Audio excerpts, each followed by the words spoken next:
Hello, this is HT Wingnut, and I wanted to give kudos out to LPC-Digital, who provided the Sager NP9773 laptop for review, which includes Nvidia G-Sync technology. Hello, this is HT Wingnut, and today I thought I would show you the Sager NP9773 based on the Clevo P770ZM-G. The G stands for G-Sync. I'll get more into that later. But it's the big brother to the popular P750ZM laptop, the 15-inch. This is a 17-inch.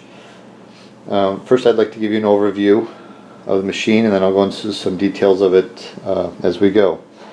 First of all, you can see that the surface is a soft touch black surface. It does attract fingerprints in here, but it can be washed with mild soap and water, and soft cloth. It also has these feature lines that you can see here clearly.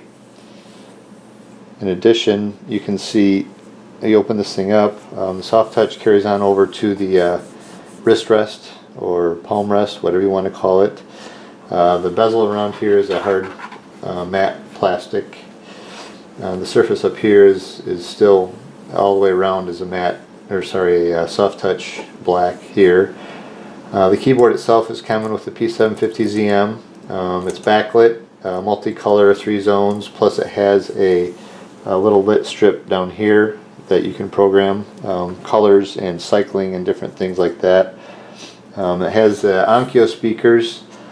For some reason Sager seems to have continued to use Onkyo speakers, but in this case, in the past on other laptops, it has been less than stellar, I would say, as far as loudness and audio quality.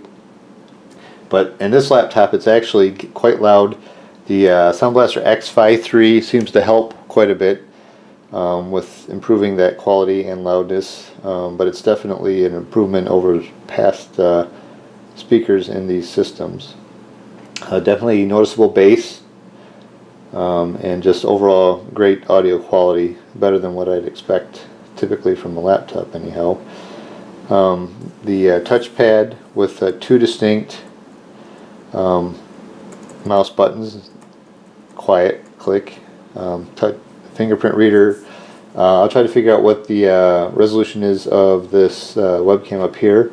I'll report that out later, but you can see up here you got status lights, power button. That's about it. Now let's take a look at the ports on this thing. I'll start, let's see here, over here on the, I guess you call it the right side as you're facing it. Get a good look at that. You've got one USB 3.0 port, got your 4 audio jacks, your SPDIF, your optical headphone, microphone, audio out jacks, Kingston lock.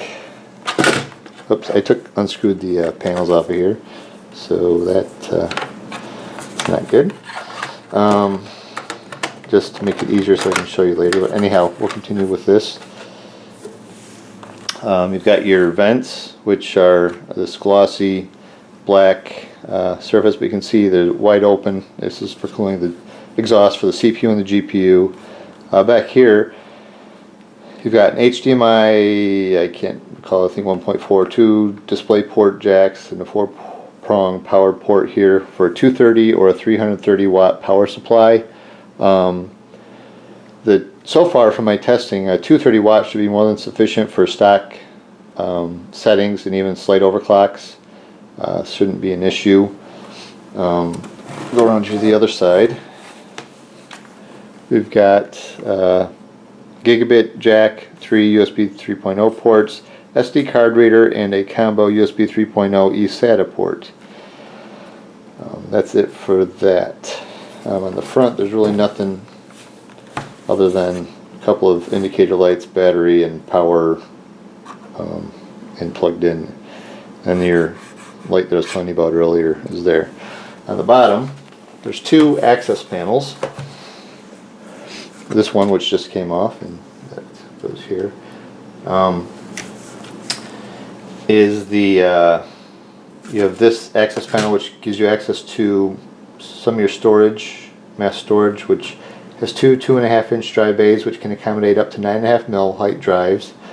You have a PCIe 4X M2 slot, which can run the PCIe M2 drives or the SATA version of the M2 drives in here.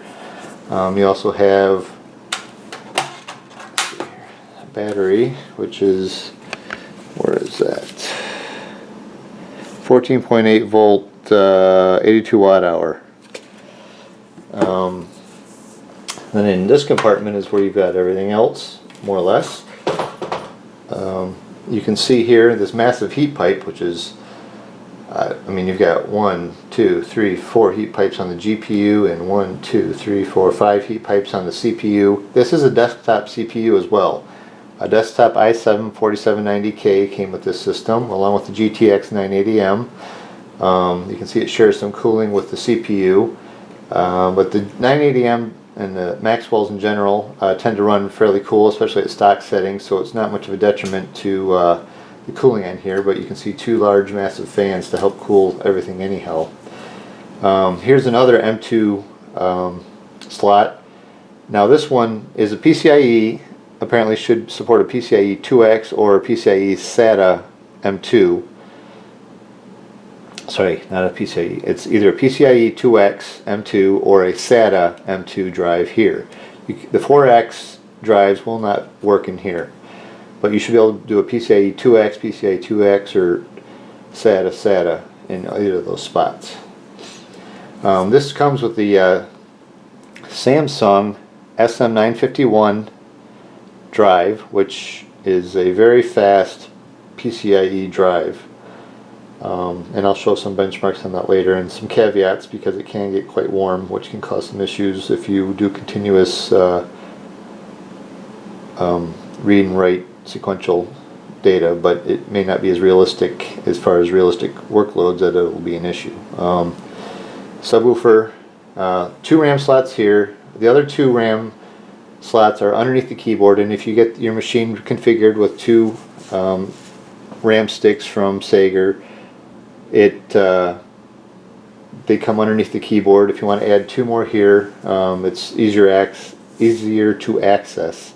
So in total you can have 4 slots for up to 4x8 or 32 gigs of DDR3L, the 1.35 volt variety.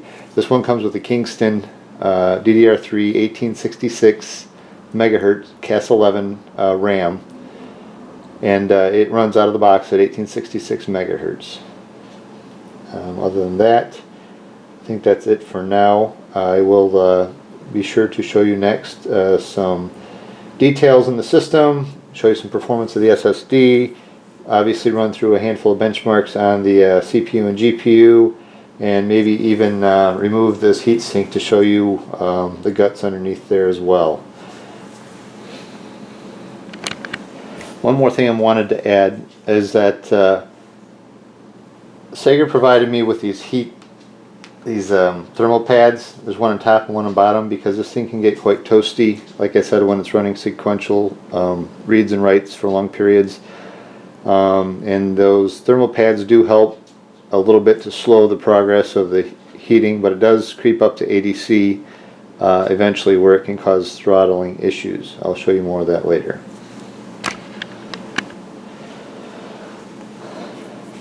Okay, now I'm going to go ahead and show you how to, what it looks like underneath these heat pipes here. Basically, you want to remove all your power, remove your battery, and just be careful when doing this. These are both joined, so all the screws here have to come off in order for this whole heat pipe assembly to come off as well. They conveniently label which ones you should screw and unscrew first, although removing it, I don't think it matters as much as adding it on there. So,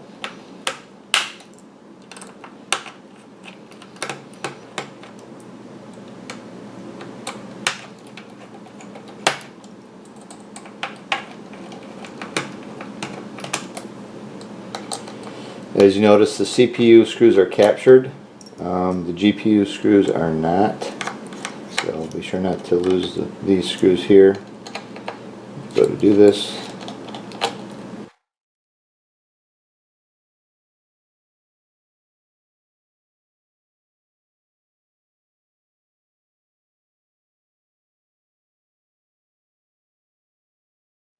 Okay, now that we've got that, here comes the fun part. Basically lift up on these. Let's hope I'm not forgetting something here. Oops.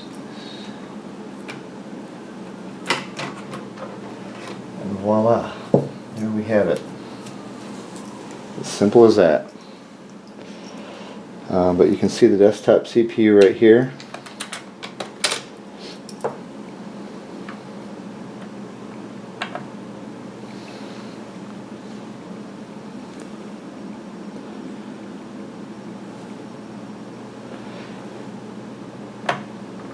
And then obviously your 980M GPU there. I'm going to go ahead and clean this up, and then I'll repaste, and then go from there.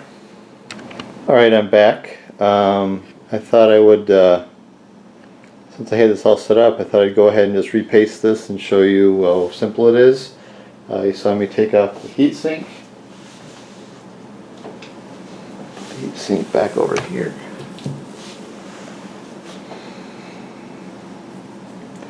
And it's as simple as, this is actually Noctua NTH1 thermal paste. I've never used it before, but I've heard really good things about it, so I thought I'd give it a shot here. Should be pretty easy to apply. It's in a syringe. You just want to do a fairly, well, you want a somewhat thick bead because you've got a square die here. And you want it to make sure it gets all the way out to the edges. Otherwise, on the GPU especially, it's an exposed die. You need all the surface area covered. It's not a good idea. At least it's debatable, but I typically don't like to spread it because you tend to get air bubbles underneath that can cause hot spots. CPU is a little different on a desktop CPU because it's got the heat spreader on it. If it was a mobile CPU, it's just like this GPU here. It's got a exposed die, but in this case, just want to make sure you get a good round circle, so we'll go ahead and do a thin line down here as well, because the actual die is like right in here. So as long as you get it more or less spread over the length of the die, you're good to go. So got that.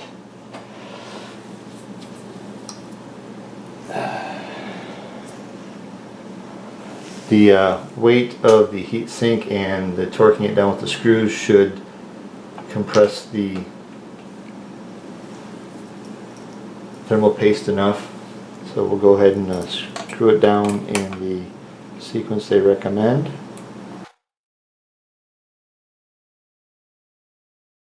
By the way, when I went to go clean those, all I did to clean is I soaked it in high percentage rubbing alcohol and let it soak for about 5 minutes, and then I just dabbed it off of there, took some toothpicks around the edges of it to get all that goop off of there, and that's all it took, and it took all of maybe 5-10 minutes for that. The biggest thing is soaking, because it had IC diamond on it, which can scratch the die. My experience has been that as long as you're not real rough with it, any scratches you see are purely cosmetic and don't cause much issue. But this NTH one works good, then you eliminate the whole concern with the scratching of the die. We'll see how well it works here though. I've never used it before. I'll also show you some before comparisons of what I had it when it was at with IC Diamond. That's all there is to it. And all I got to do is put the bottom covers on, plug it in, and turn it on.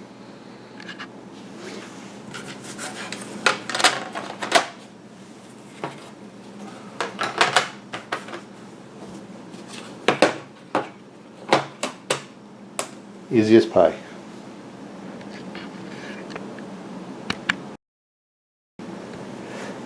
Before I get started here with showing you stuff on the laptop, I thought I'd also show you just some basic comparisons here, show you the weight of this laptop. The Sager NP9773 weighs 8 pounds 11 ounces, and that's with actually two 2.5 inch hard drives and one M2 drive, 2 sticks of RAM, and the battery and everything else on here.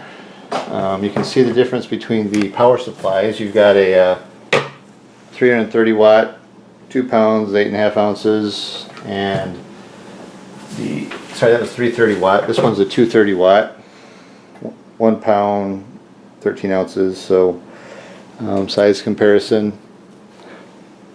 See those there, and then I also have my Sager my P650 Clevo. Compare that with this laptop. This is a 17-inch versus the 15-inch. I mean, it's size-wise, it's not a whole lot. Width-wise, not a whole lot different. Line it up. That, and then thickness-wise, I think it's pretty clear. The difference is pretty telling. See if I can get this lifted up here and get a good view. I mean, oops. There we go. So it's just an idea. The P650 SE weighs, let's see here. This has the 970M in it. 2 drives for storage, 2.5 inch and a M2.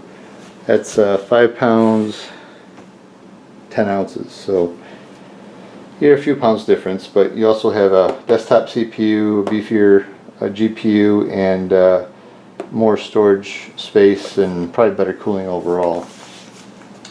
Plus, it's socketed in the 17-inch laptop here because that makes it nice for future upgrades or troubleshooting or whatever you want to do. Whereas on the P650 SE, it's everything's soldered on. So if you ever have a problem, you got to replace the whole motherboard.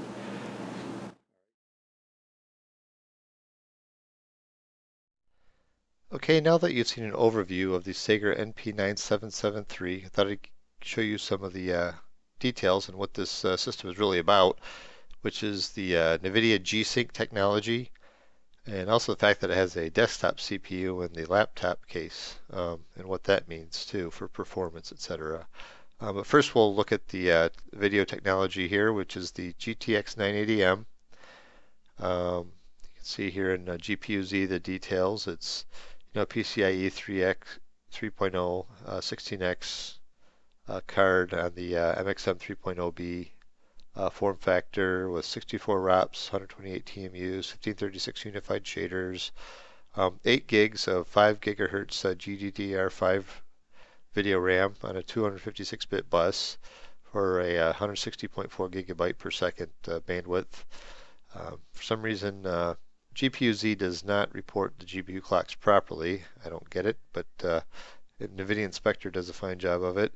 You can see the stock clocks are actually 1038 megahertz with a boost up to 1126 megahertz, and this particular GPU will go up to 135 megahertz video clock limit using the stock BIOS, and the fact that the drivers unlock the unlock bit, or ignore the lock bit for the overclock on this particular GPU. So VRAM I'm also able to overclock by 300 megahertz, which is an effective extra 600 megahertz. So in the end, what you end up with on this system that I can overclock is 1173 megahertz GPU clock, the 1262 megahertz boost, and a 5600 megahertz, or twice this speed here, of GDDR5 video RAM. I can show you an example here. So let's go ahead and just do the render test on GPU-Z. Sensors 1261 megahertz and 4 times that rate, 1428 5600 megahertz for the memory clock at 1.0680 volts. Okay. Now that you've seen that, next important factor, well, in order to run G-Sync, you need a few things. One, obviously, it's an NVIDIA technology, so you need a NVIDIA video card.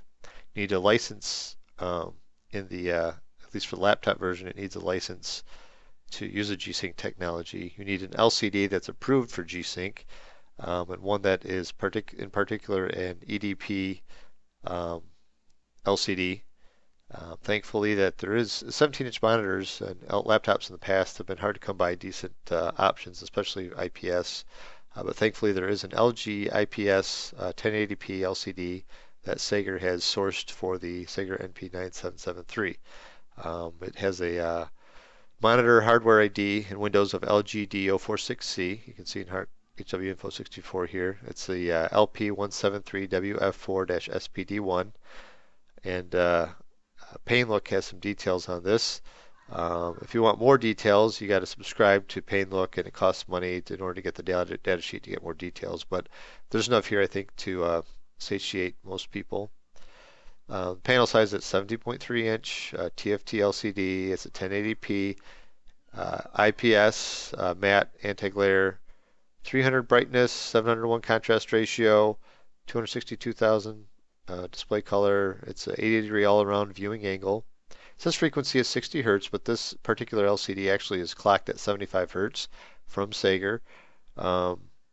Signal again EDP, and it's 2-lane, and that's that. Overall, I mean, this LCD is phenomenal. I haven't had any issues with it. Plenty bright, great response. No issues so far with ghosting or anything else. It's a good pick for G-Sync, I think. Now, that being said, let's take a look at G-Sync. Go into Nvidia control panel. First of all, if you're wondering what G-Sync is, I can provide a link to that, but it's basically a modification of the V-Sync technology that's out there, except in this case, instead of only syncing it to a fixed refresh rate of your LCD, that the LCD can vary with whatever FPS your video card can throw at it. So instead of just being stuck at 60 hertz all the time with V-Sync, you know, if it can go to 75 hertz, if the frame rate drops down to 74, 73, 72, 71, 70, 65, as the action increases on the screen, the G-Sync technology will allow a variable refresh basically of the LCD to sync with the GPU. So you never get any tearing, you never get any stuttering or anything. Probably didn't do a great job of explaining it, but that's the gist of it. In order to enable it, it's just going into Nvidia control panel, selecting Enable G-Sync, or to uncheck it to disable it. But you can enable it for full screen mode or windowed in full screen mode. And you can see when you enable it here, you go into Manage 3D Settings. Under Global Settings, you can see the monitor technologies G-Sync, and the vertical sync has to be on in order for G-Sync to be active. Or you can set it by individual program or deactivate it by individual program if you have any issues. I haven't seen a reason for it so far. And also, that's about it for G-Sync. Pretty straightforward, not real configurable, but it's either on or off for the most part. It does work in windowed mode, and it does work in full screen mode. I have tested that. For as far as resolution, through control panel, it allows you to create custom resolutions. I've been able to clock this LCD at 100 hertz, even though the stock is 75 hertz. But if I run it at 100 hertz, it runs perfectly fine. The only problem is that with G-Sync on, for some reason, in windowed mode, it will cap it at 100 frames per second at that maximum refresh. But in full screen mode, even though the refresh rate shows 100 hertz, it'll still only go to 75 hertz. And I haven't figured out why yet. But you know, maybe there's someone else smarter than me that can clue me in on what's going on there. But in any case, that is about the gist of it. I hope you found it helpful, and I hope to share with you some additional details on the Sager NP9773 laptop. Surely bring some more benchmarks and some more details on the system down the road here. Hello, HT Wingnut here again. I thought I'd show you some details on the CPU in the Sager NP9773, which is based on the Clevo P770ZM-G for G-Sync. And the fact that it is a desktop CPU makes this laptop kind of unique. The nice thing about it is it makes it fully modular, and you know, because the CPU is a desktop CPU, it's easily removable, swappable, and same thing with the GPU is also removable in the MXM card. It's not as easily sourced and updated as like a PCIe card and a desktop, but it's still an option. But in any case, you can see the i7-4790K is part of this review laptop. It runs at, well, basically 4.2 gigahertz is what it should be. I don't know why this says 4. I think I know why. Hold on a second here, please.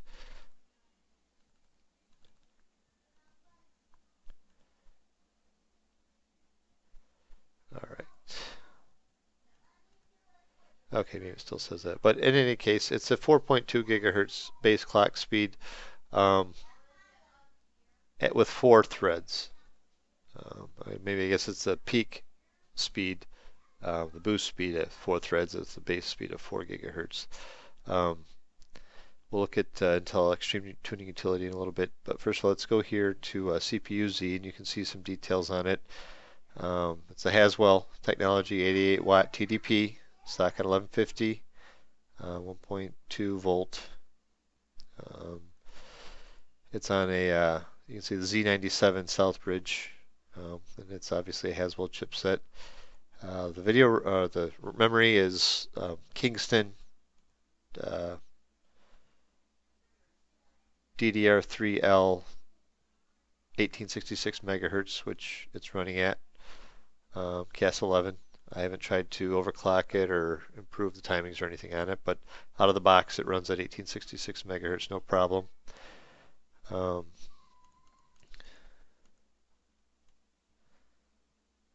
Let's see here. Now,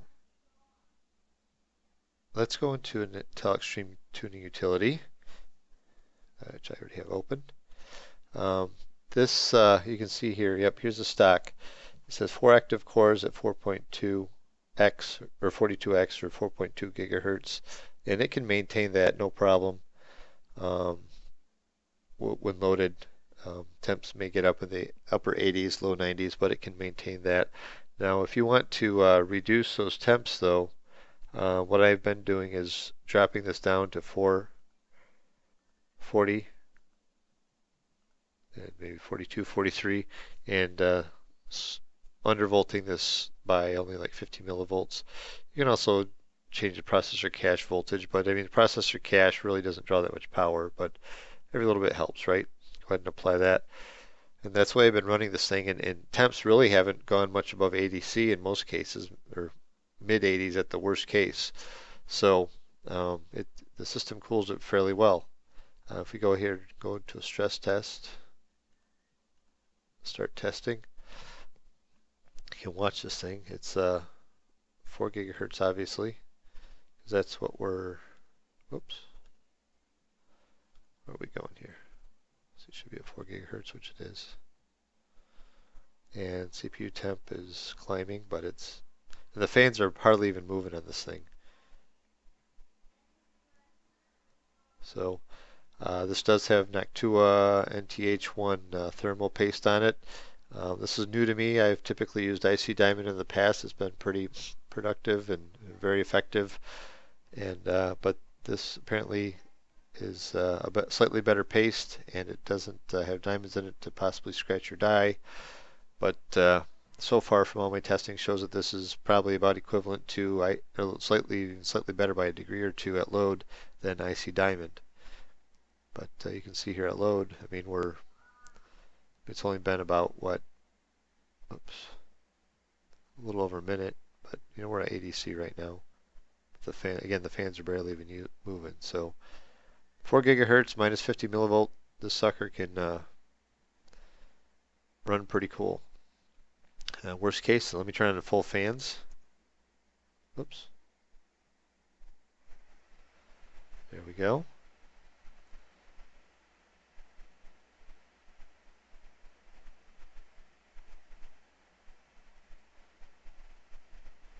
See if we see the temperature budge at all.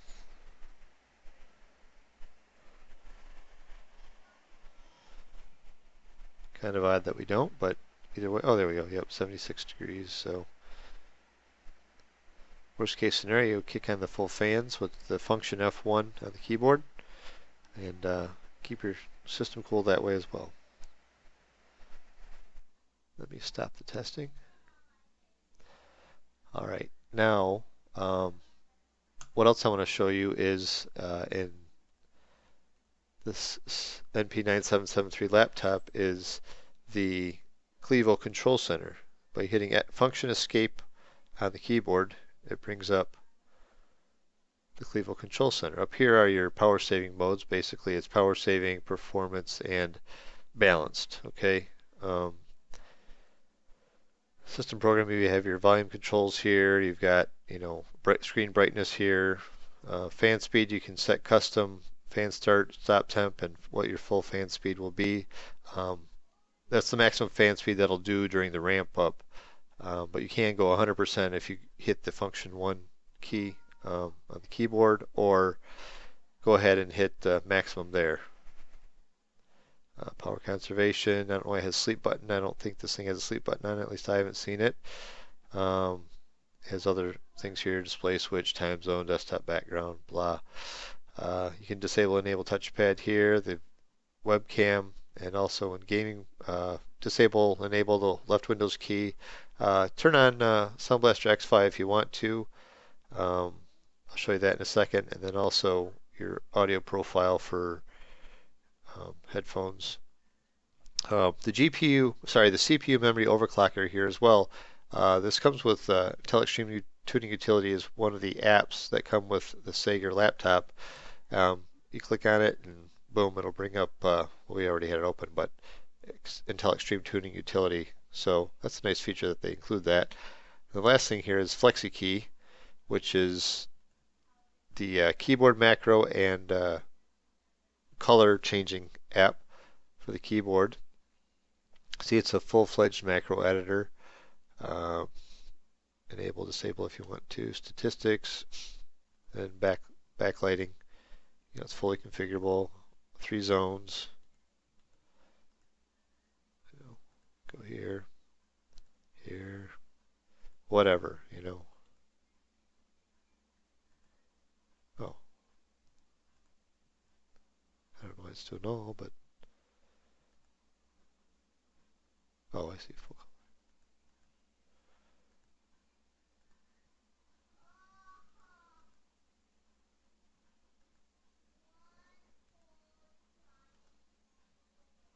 There we go. I mean, you can make it crazy colors like that, but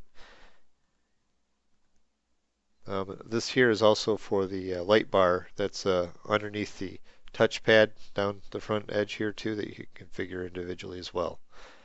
So that's, you can have it, flash, tempo, dance, do different weird things on the keyboard too. So if you like to mess with that stuff, that's a nice thing to have. The backlighting is also fully configurable as far as brightness is concerned. Well, I guess not configurable, you can adjust it. There's multiple levels of brightness on the keyboard backlight. For now, we'll quit out of this, and I believe that's it as far as the apps here. Oh, then we have the X-Fi, which is disabled now because, well, these options are because I'm using headphones and not the built-in. Using headphones with on a USB, my Logitech headphones. But anyways, you have Pro Studio options, Scout mode, voice effects, EAX effects, and equalizer, and then advanced settings here. So you have that. And this really helps here for the system speakers. This equalizer, you bump up the decibel level, and holy cow, it really can get loud and hear the bass and very good quality sound. So, well, that's it for now. Hope you found it useful, and until next time, thank you very much. Peace out.